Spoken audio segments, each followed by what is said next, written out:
Então nós chegamos aqui à lição número 61, última lição de Naum. O título da nossa lição é O Juízo é Inevitável.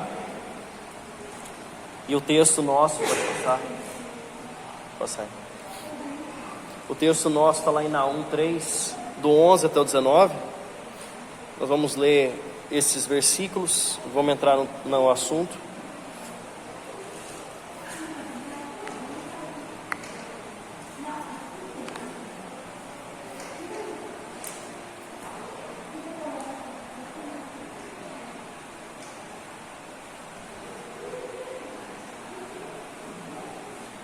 Naum 3, do 11 até o 19.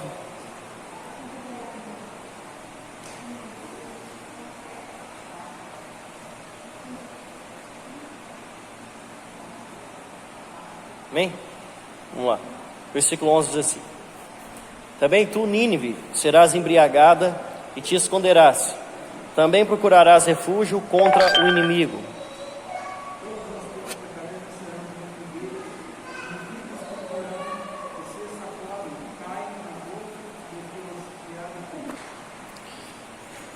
Então é isso. Versículo 11. Pode passar? Versículo 11: Serás embriagada e te esconderás. Procurarás refúgio contra o inimigo. A gente já viu isso ali na aula passada. Que eles procuraram refúgio quando eles foram invadidos pelos medos e pelos babilônios. Nos países vassalos que eles dominavam, né? Os escravos deles. Eles procuraram refúgio lá, Egito e Etiópia, né? Djibouti e Líbia. Eles procuraram refúgio neles, mas eles também não conseguiram impedir que o inimigo destruísse totalmente a Nínive, né? A capital deles. E aqui no versículo 11, na primeira parte fala: Serás embriagada e te esconderás. Bom, esse embriagada, ele fala sobrecarregada ou cheia da ira de Deus, né? Alguém abre lá em Isaías 63, 6. E também uma possível paráfrase com a embriaguez do vinho, que era comum na região e na época, né? Como eles faziam muitas paráfrases assim, como nós vimos na aula passada, a respeito do leão, né? Que fala que ele era como um leão e ninguém passava por ele, que eles tinham os leões, os covis dele, de leõezinhos, né? Todos juntos ali, fortes, e ninguém conseguia espantar eles, ninguém conseguia deter eles. Por quê? Porque o leão também era algo que era comum para eles, e eles tinham deuses em forma de leões. Então, eles fazem essas paráfrases assim, comparando aquilo que eles tinham com aquilo que com eles, né? Comparando aquilo que eles tinham com eles. É a mesma coisa aqui da embriaguez também. Achou lá Isaías? Pode ler.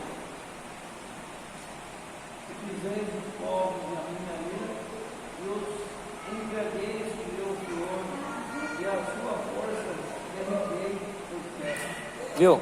Ali essa embriaguez não é uma embriaguez no sentido literal, mas é a embriaguez do furor de Deus. Ele fala: desembriaguei com o meu furor, né? É como se ele falasse que a ira dele fosse um cálice, né? E estivesse cheio de vinho, e ele embriagou aqueles homens com o furor dele. Ou seja, aquele cálice como se fosse a ira de Deus e cheio do furor de Deus. Então ele deu a eles de tomar, entende?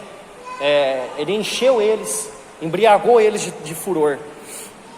Porque Deus não aguentava mais a atrocidade que Nínive cometia, que os assírios faziam. E estava na hora dele acabar com aquilo, né? Cortar o mal pela raiz, como a gente fala, né? Acabar com aquele povo.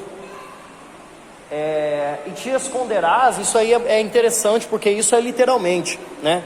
Serás embriagada e te esconderás. Até 1842 não se sabia a localização de Nínive. Então ela ficou escondida do mapa, literalmente. Ninguém sabia onde era Nínive. Conhecia a história da Bíblia, mas não sabia a localização de fato dela. Só foram descobrir, né, os historiadores, os teólogos, em 1842, fazendo as comparações, as medidas, tudo. Então ela ficou, de fato, escondida, né, esse tempo todo. Porque hoje não existe Nínive mais, né? Nínive é uma cidade dessa época aqui, né? Tal como outras cidades que nós vemos aqui, né? Betel, essas coisas aqui, é coisa da época, né? Hoje em dia não se tem mais aquela localização de fato, né? Tem algumas coisas muito antigas, que nem Jericó.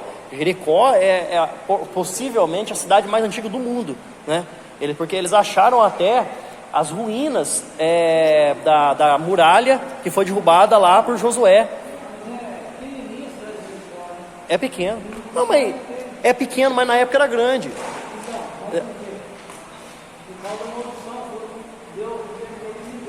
Ah, sim, não vai crescer, né? Então o povo de Israel, ninguém mora lá.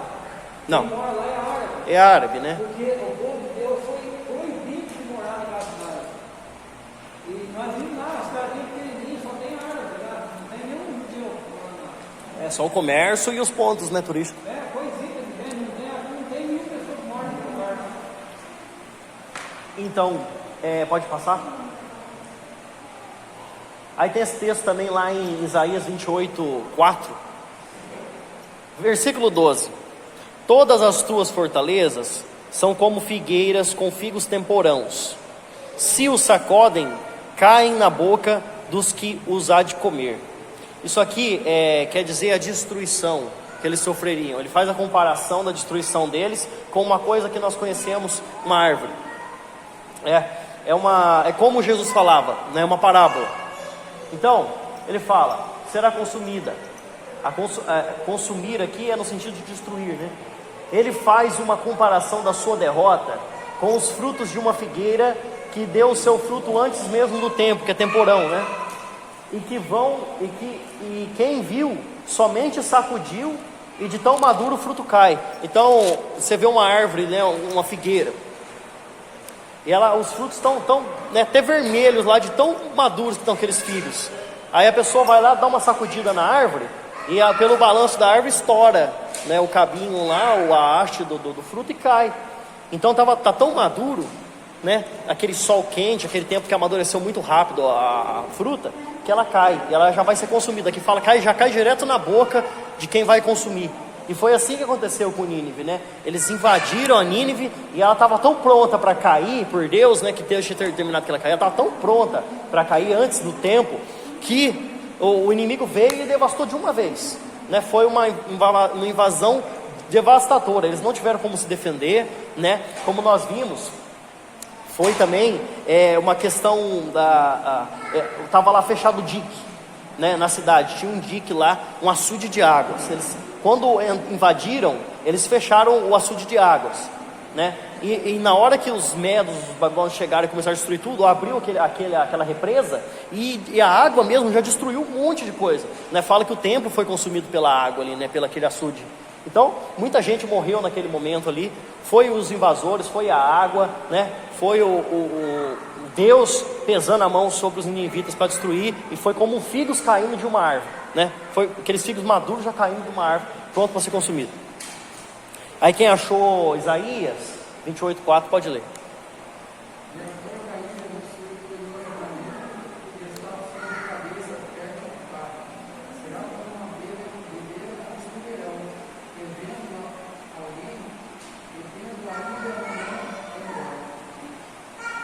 Entende? Essa é a comparação também a respeito da produção, né? Antes do verão era temporão, não era nem hora de dar o fruto ainda, mas estava muito quente, estava produzindo, já estava na hora da árvore liberar o fruto, porque já estava muito maduro, estava estragando já. E é o que aconteceu com eles, né? Eles poderiam obedecer a Deus novamente, eles poderiam se arrepender do mal, mas eles não fizeram assim, né? Deus falou para eles através de Jonas, e eles mudaram. 100 anos depois, mudou o rei, mudou o povo, mudou muita coisa, e eles voltaram a fazer as mesmas coisas, as mesmas práticas que faziam na época de Jonas. E aí foi onde que Deus falou assim, agora chega, né? Não vou avisar mais, agora é hora de destruir esse povo. Então eles poderiam permanecer, mas eles foram ceifados por causa da desobediência, que persistiram no mesmo erro anterior. Versículo 13. Soldados fracos e cidade escancarada. Versículo 13 diz assim: eis que as tuas tropas no meio de ti são como mulheres As portas do teu país estão abertas de par em par. Os teus inimigos, o fogo consome os teus ferrolhos. Então, aqui parece uma frase machista, né?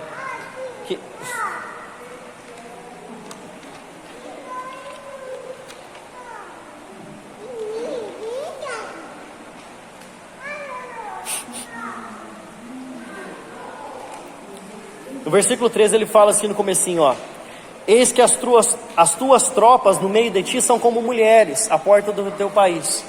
Parece, né, eu falei, parece uma frase machista. Ah, mas por quê? Porque na época não era nem um pouco comum mandar mulher para a guerra. Você não vê falando na Bíblia que tinha um soldado que era mulher. Não ia. Porque não é como hoje. Naquela época podia até ter, né, como hoje tem mulheres muito preparadas, fortes, né, que podem pegar aí uma arma e se defender, né, e ir para a guerra, um soldado. Mas naquela época usava-se armaduras muito pesadas, né? A mulher, ela nem era contada muitas vezes na Bíblia. Você vê no passado, principalmente no Antigo Testamento, muito pouco fala de mulher, né? Não eram nem contadas. Até na época de Jesus eles falavam que, por exemplo, aquela multidão lá que foi alimentada por Jesus, são 5.000 homens, mas não fala nem mulher nem criança. 5.000 homens, homens adultos. Aí você pensa, armaduras pesadas, espadas pesadas, cavalos, né, os trajes, tudo aquilo eram coisas que só os homens usavam. As mulheres não iam para a guerra. Então ele faz essa comparação aqui, não é uma comparação machista, é que é uma coisa que não acontecia, né? Não é uma coisa que não acontecia na época. Então aqui ele usa a figura da mulher na época, que não era nada comum de ser usada como soldado de guerra, para representar o medo dos soldados de Nínive. Então ele fala, são seus soldados, Nínive, são como mulheres. Eles são como mulheres, eles estão despreparados para a guerra. Chegou os invasores aqui, eles não aguentaram, eles arriaram, foram fracos. É isso que ele quer dizer, né? Para representar o medo dos soldados de Nínive, que se sentiriam fracos e cheios de medo quando eles foram invadidos pelos medos e pelos babilônios. E aqui, no continuação do versículo, ele fala: as portas do teu país estão abertas de par em par aos teus inimigos. Por quê? No próprio versículo 13 ele continua falando: o fogo consome os teus ferrolhos, né? O ferrolho, para quem conhece porteira de roça, né? Aquelas porteiras, o que é? Ele não é simplesmente uma dobradiça, né? O ferrolho não é uma dobradiça apenas. Eles são ferros grandes, enfincados na madeira com cravos, né? São grandes, né? É como os trincos que eram naquela época. Então, aqui você tem uma dobradiça de uma porta que é fácil de você quebrar, né? Um ferrolho é muito mais difícil. Então nos portões eles usavam ferrolhos grandes. E fala que até o fogo consumiu até os ferrolhos. O fogo estava derretendo até o ferro dos portões da cidade deles. Então não tinha nem como fechar. As portas dos portões da cidade estavam escancaradas, estavam abertas. As portas das suas cidades estão abertas de par em par. Está tudo aberto aos teus inimigos. Então eles entram e saem a hora que eles querem. Eles não tinham como impedir, eles não tinham como reter o inimigo, não tinha nem como fechar o portão mais, né? Inimigo entrando toda hora, o portão com os ferrolhos tudo quebrado, tudo queimado, não tinha nem como fechar. Então simplesmente eles tinham que aceitar aquela derrota. Os portões da cidade estavam escancarados e os inimigos entravam sem impedimento, porque até os ferrolhos estavam destruídos pelo fogo.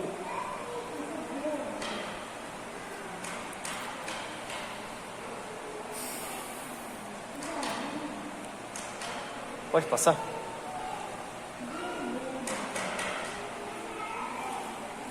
O versículo 14 até o 15, parte A, diz assim: tira a água para o tempo do cerco, fortifica as tuas fortalezas, entra no barro, pisa a massa, toma a forma para os ladrilhos. No entanto, o fogo ali te consumirá, a espada te exterminará, o gafanhoto consumir-te-á como gafanhoto. Até essa parte aqui está falando dos inimigos. Então, Deus ainda sim avisando os ninivitas para se prepararem para a invasão, que sofreriam, como vemos aqui. E no verso seguinte já vemos que no mesmo mesmo assim seria algo inútil. Lá que no versículo 15 ele fala, no entanto o fogo ali te consumirá, né? De acordo com as descobertas arqueológicas, o fogo contribuiu para a destruição da cidade.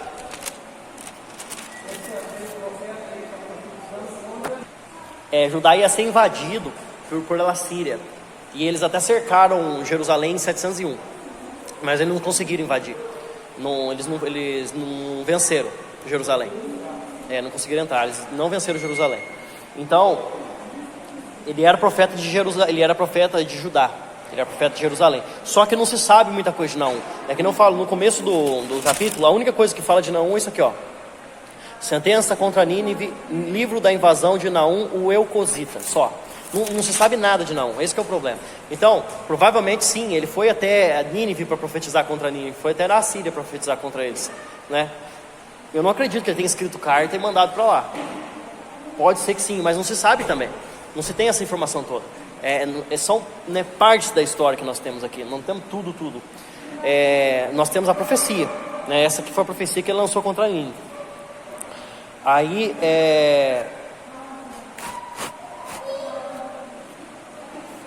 ele não estava no cativeiro, como eu falei. Ele não estava lá.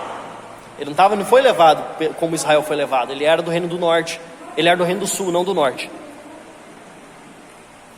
Aqui nós vemos um outro fator que consumiu a cidade, que foi o fogo. Então teve a água, teve o fogo e teve a invasão, né, deles lá, a espada. Deus avisou os ninivitas para eles se preparar. Ele fala para eles, ó, no versículo 14: tira a água para o tempo do cerco, né? Quando eles foram cercados, tira a água, retém a água na cidade. Por quê? Porque se você deixar a água no rio, não vai entrar água na cidade, vocês vão morrer de sede. Porque a guerra não era uma coisa que durava 2 dias, né? Demorava, então eles precisavam de água para poder se manter lá dentro ainda, né? Não morrer de sede. Tira a água para o tempo do cerco, fortifica as tuas fortalezas. Então prepara, mantenha a cidade forte, né? Aumenta o tamanho dos muros, prepara em cima dos muros os soldados para a guerra, porque vocês vão ser invadidos. Aí ele fala, entra no barro e pisa a massa, toma a forma para os ladrilhos, os tijolos, né? Faz lá mais tijolos e aumenta o tamanho dos muros, deixa mais grossos os muros, mais fortes, mais altos, porque vocês vão ser invadidos. Deus fala para eles. Mas aí ele continua no versículo 15 falando o seguinte: no entanto, o fogo ali te consumirá. Ele fala, vocês façam isso, mas não vai adiantar nada. Estou falando para vocês fazerem, mas vocês não vão suportar. Faz para vocês ver que vocês não vão aguentar. De fato. No entanto, o fogo ali te consumirá, a espada te exterminará, multiplicar-te-á como o gafanhoto. Aí a continuação pode passar. Aí a continuação do versículo 15 fala do primeiro gafanhoto aqui, né? Ele faz algumas comparações do gafanhotos agora aqui no texto seguinte. Olha, versículo 15 ainda. Ainda que te multiplicas como o gafanhoto e te multiplicas como a locusta. Os invasores de Nínive os destruiriam como gafanhotos, destroem uma plantação, como nós vimos lá em Joel 1,4. Alguém abre lá em Joel 1,4?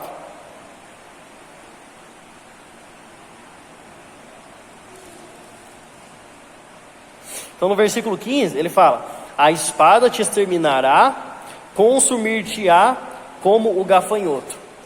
Então, a primeira comparação que ele fala aqui é do inimigo como um gafanhoto, né, que vai consumir o povo de Nínive. Pode ler aí, Joel 1,4.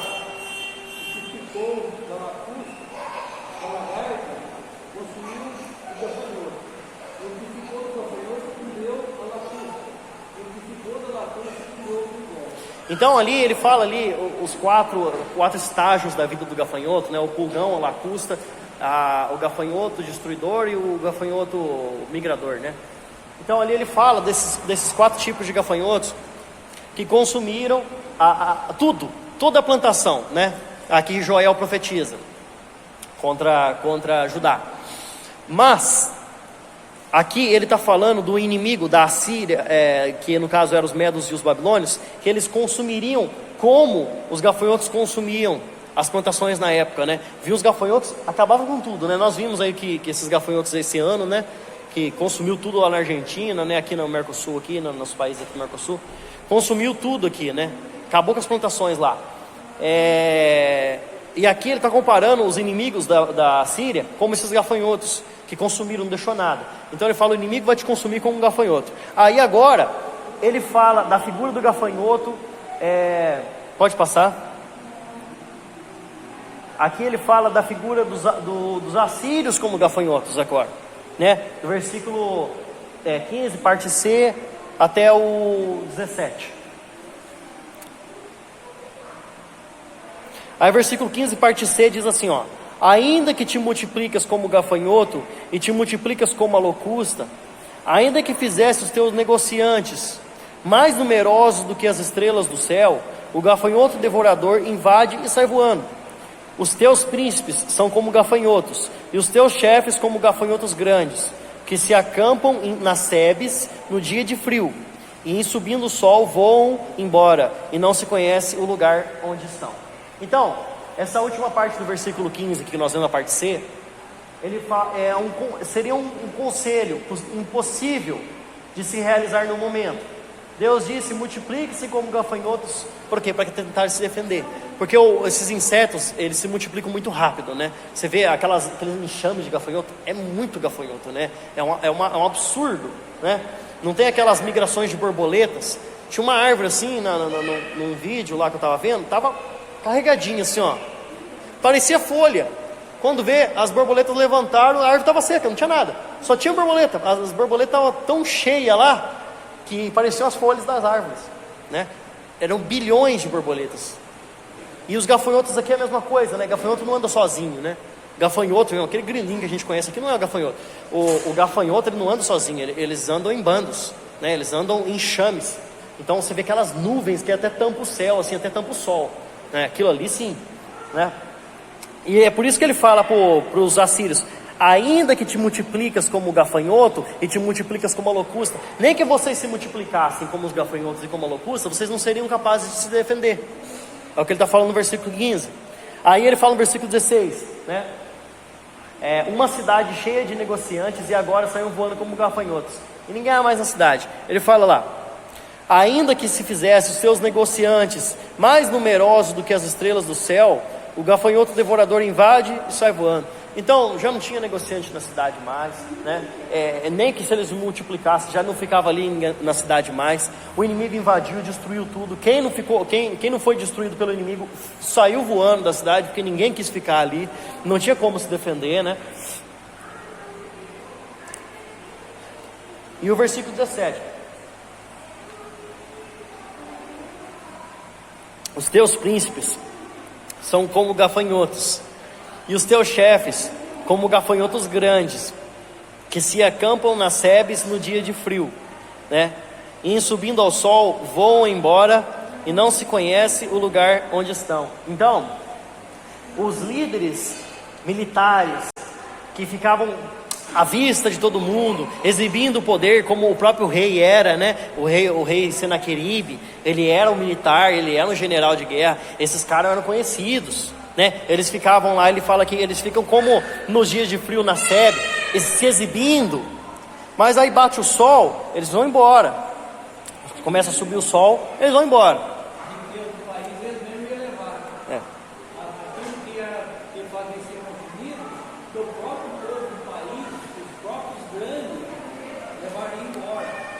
Deixar o governo sem nada, limpo.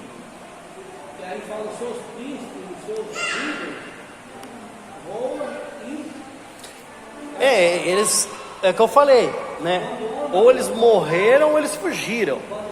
Das duas, uma. Eles não ficaram lá. Eles não ficaram lá para defender a cidade. Na hora que eles viram que não tinha condições deles defender, eles foram embora, sumiram de lá, né? Fala lá: não se conhece o lugar onde estão. Cadê o rei agora? Cadê o general tal? Cadê o soldado, o capitão tal? Os caras sumiram dali, foram embora. Eles não ficaram ali não. Os que conseguiram escapar sumiram. Não se conhece mais o seu lugar. Pode passar? Alguém abre lá em 1 Reis 22:17. Versículo 18: os teus pastores dormem, dorme o rei da Síria. Os teus nobres dormitam, e o teu povo derrama pelos montes, não há quem os ajunte. Aqui ele faz a comparação dos assírios como ovelhas e o líder deles, o rei deles, como um pastor. Por isso que ele fala, os teus pastores dormem. Os governantes, né, os líderes do povo, né, aqueles que arrebanhavam o povo, que cuidavam do povo, eles dormem, né? O rei assírio Senaqueribe, o que aconteceu com ele? Ele estava morto, ele morreu. Essa expressão dormir aqui é no sentido de dormir para sempre, né? É no sentido literal de dormir e não acordar mais. Então, os teus pastores dormem, ó rei da Síria. Os teus nobres dormitam. Morreram também os governantes, os chefes, os líderes, morreram também, foram destruídos. O teu povo se derrama pelos montes. O povo está espalhado, não tem líder mais, não tem rei mais, não tem governante mais. O povo sumiu, o povo ficou abandonado, né? E não há quem os ajunte. Quem achou lá 1 Reis 22:17 pode ler.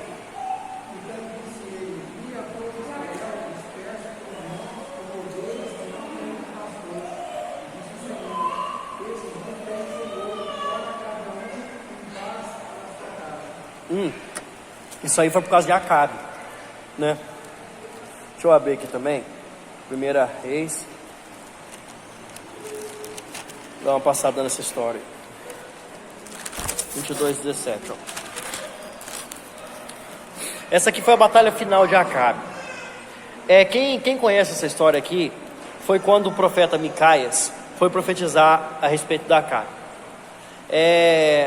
Aqui é aquela história lá que ele foi profetizar e Zedequias, filho de Kenana, né? Uma coisa assim, Kenana, chegou e deu um soco na cara dele, deu um tapa na cara dele. Por quê? Porque Deus queria mandar para Acabe um espírito de mentira para poder mandar ele para a guerra. Mas ele mandou também na boca de Micaias um espírito de verdade. Ele era um profeta de Deus, para falar para ele: olha, se você subir contra o seu inimigo, vocês vão morrer. Você vai morrer e muitos soldados vão morrer. E aí ele chamou muitos outros profetas para poder falar aquilo que ele queria ouvir, que era para ele ir para a guerra. Só que eles precisavam de um empurrãozinho do lado espiritual, né? Mas a gente vai para a guerra, mas vamos consultar o profeta primeiro, né? Consultou o profeta fala para ele: você for à guerra, você vai ganhar, você vai vencer, pode ir, rei Acabe. E chegou Micaia e falou para ele: você não vai vencer, você vai morrer e os seus soldados vão ficar dispersos. Então esse versículo que ele leu aí é exatamente isso. Responde: sairei e irei em espírito mentiroso. É 17, né? Estou lendo mais para frente aqui. Então ele disse: vi todo Israel disperso pelos montes como ovelhas que não têm pastor. Por quê? Porque Acabe morreu nessa guerra aí, né?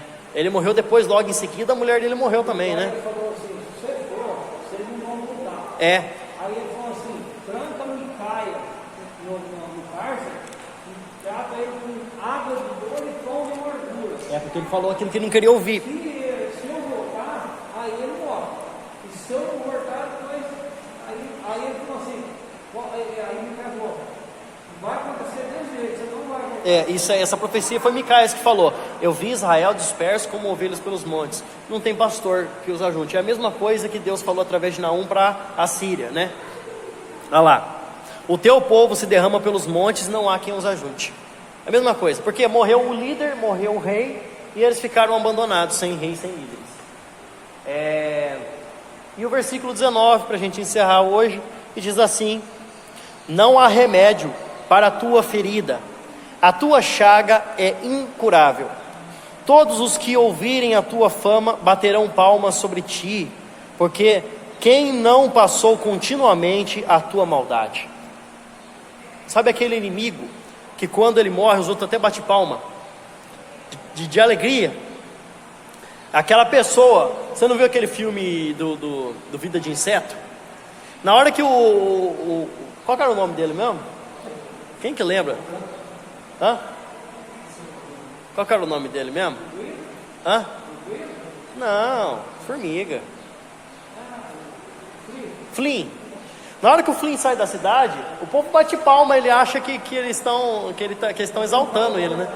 Ele acha que eles estão, nossa, Ele toma até um ar de coragem assim, o povo me ama, né? Tá batendo, aplaudindo para eu ter ido nessa empreitada, né?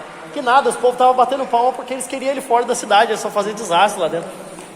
Então, é a mesma coisa aqui para vocês entenderem, né? Só paralelo aí para vocês entenderem. Baterão palmas sobre ti quando eles ouvirem a fama. Quando eles ouvirem que a Síria foi derrubada, eles vão bater palma, as nações. Não há remédio para a tua ferida. Por quê? É uma ferida incurável. Eles seriam destruídos, eles seriam invadidos e ia acabar aquele povo. Ia acabar com Nínive, ia ser destruída totalmente. Deus não estava destruindo toda a Síria, Ele estava destruindo Nínive. Era aquela cidade que Ele queria destruir, porque naquela cidade lá, eram as maiores atrocidades que aconteciam. E aí Ele fala, não há remédio para a tua ferida, então vocês vão morrer, a sua chaga é incurável. Aí, todos os que ouvirem a tua fama, quando eles foram invadidos e foram destruídos, né, essa fama que percorreu por todo mundo, que Nínive caiu, baterão palmas sobre ti. Por quê? Por quê? Porque não houve quem não passou continuamente por tua maldade. Todos os povos, todo mundo, todas as nações ali tinham experimentado da crueldade de Nínive. Então eles ficariam contentes na hora que eles soubessem que a Nínive tinha sido destruída, né? Então, com toda certeza, era um povo muito odiado pelas atrocidades que faziam, sendo sua tortura com os prisioneiros de guerra e a desonra na honra da morte dos seus inimigos. Quando invadiam, todos ali já haviam passado por isso com eles. A alegria de outras nações seria grande ao saberem que os assírios foram derrotados e Nínive, a sua capital, foi destruída. Então é isso. Essa aqui é uma das poucas profecias que a gente viu contra uma cidade que não fosse dentro do povo de Israel, né? Até agora a gente estava vendo a profecia contra Jerusalém, a profecia contra Israel, né? Contra Samaria, dos reis que tinham feito aquelas atrocidades todas, desobedecido a Deus. Esse livro aqui inteiro é dedicado contra a Nínive, né? Assim como Jonas também. Quando a gente estudou, agora eu não vou me lembrar, Amós, ele profetiza assim no começo contra outros países, né? Vários países ali no começo ele vai profetizando, mas o foco de Amós é contra o reino do norte, que é Israel, né? Então ele profetiza contra o povo de Deus, até um pouco contra o povo de Judá também, mas principalmente contra Israel. Agora aqui nós vimos somente contra a Síria, que não é nem o povo de Deus, né? Aí a próxima aula nós já vamos começar o livro de Abacuque. Abacuque também é um livro pequeno, tem 3 capítulos, né? São aí 3 folhas para a gente estudar, 2 folhas, né? 2 folhas para a gente estudar. A próxima aula nós vamos dar a introdução, depois a gente vai estar seguindo aí com os capítulos subsequentes. Amém, irmãos? Deus abençoe a vida de cada um. Até a próxima.